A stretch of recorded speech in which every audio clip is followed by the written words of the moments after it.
السلام عليكم.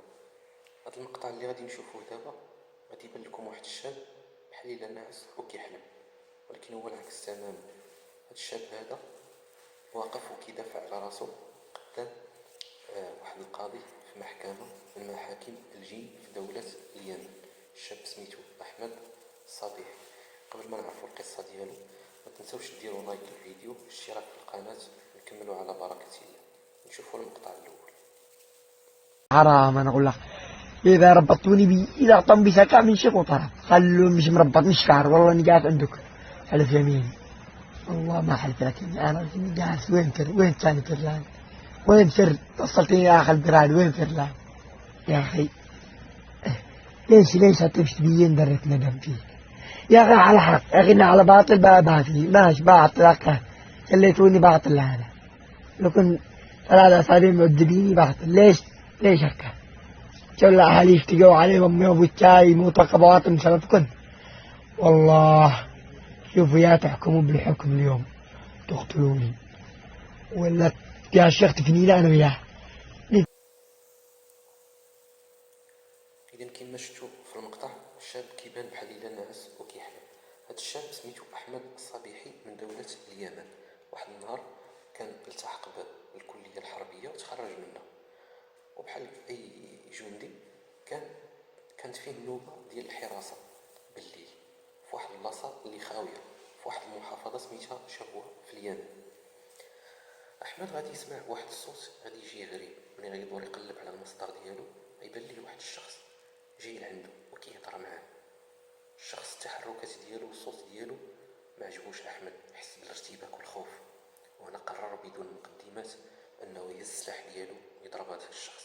داك الشخص غيطيح على الارض واحمد غادي يمشي بحاله. دازت واحد الايام، احمد بدا كيجيوه شي اعراض ماشي طبيعيه، بدا كيقول شي هضره غريبه. الاسره ديالو حاولوا باش يعرفوا السبب المشكل اللي عنده ولكن ما قدروش. الاب ديالو غادي يمشي يتواصل مع شيخ القريه اللي ساكنين فيها. شيخ القريه غادي يجي مع الاب ديال احمد للدار، غادي يبدا يقرا على احمد المره الاولى والمره الثانيه حتى المره الثالثه، وغيقدر انه يخرج داك الجن اللي كان في احمد. غادي يخليه حتى كيرتاح وغيسولو شنو وقع ليه ويعاود ليه القصه. يقول له انا كنت في الحراسه في ديك المنطقه الفلانيه، حتى كيبان لي واحد الشخص الشكل ديالو الطريقه باش كيجي لعندي وتا باش كيهضر معايا غريبه. انا خفت، هزيت السلاح وضربت هذاك الشخص لانه قلت هاد الشخص هذا غادي.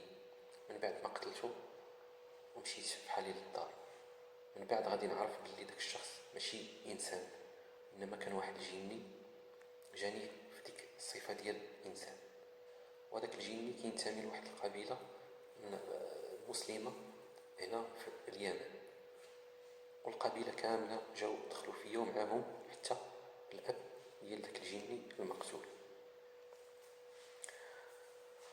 وغادي يديوني لواحد البلاصه. احمد كيعاود للشيخ القريه غيديوني لواحد البلاصه اللي فيها بزاف ديال الفلوس وبزاف ديال الذهب، وغتجي واحد المراه وغتقول لهم وهي كتغوت هذا هو اللي قتل ولدي انتقموا منه.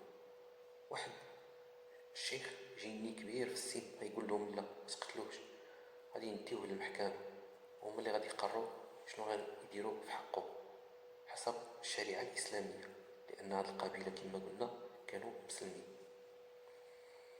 قال له ولكن منين غادي يديوك للمحكمه علاش بالضبط تلبسوك وبغاو ينتقموا منك؟ قال له بلي الاب ديال الجني المقتول كانش راضي على هذا القرار، كان خصو ياخذ حقه بيديه.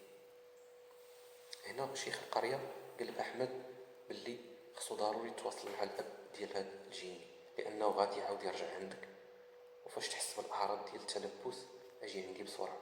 داكشي اللي دار احمد. من بعد ايام حس بالاعراض ديال التلبس ويمشي عند شيخ القريه.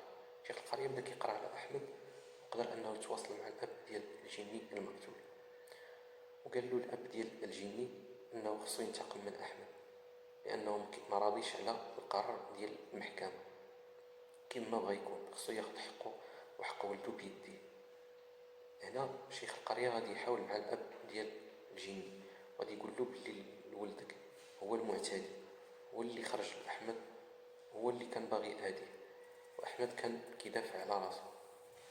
بعد عدة محاولات قدر يقنع الجني ديال الأب المقتول باش يخلي أحمد ياكل ويشرب ويعيش الحياة ديالو الطبيعية حتى نهار المحكمة.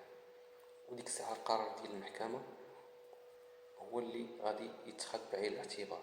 إلا قرروا أنهم ينتقموا منه، فهنا قال له احنا ما عندناش حتى شي مشكل.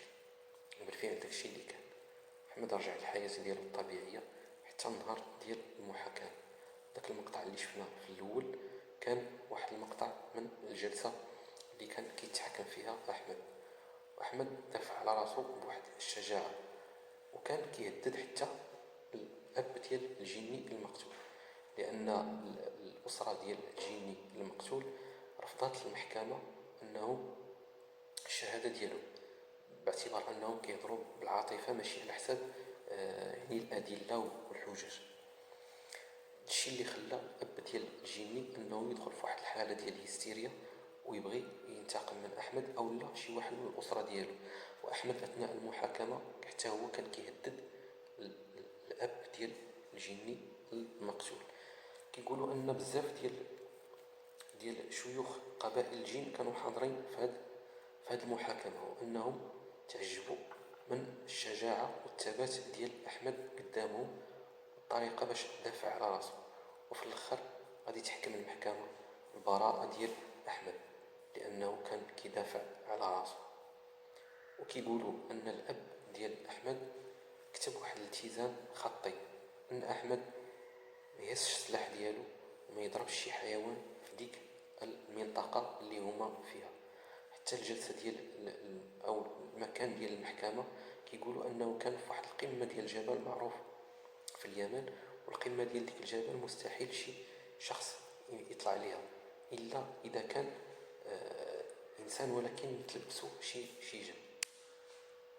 حتى لهنا غادي تكون سالات القصة ديالنا. إلا عجبكم المحتوى متنساوش ديروا لايك للفيديو واشتراك في القناة. تلقاو فيديو واحد آخر إن شاء الله.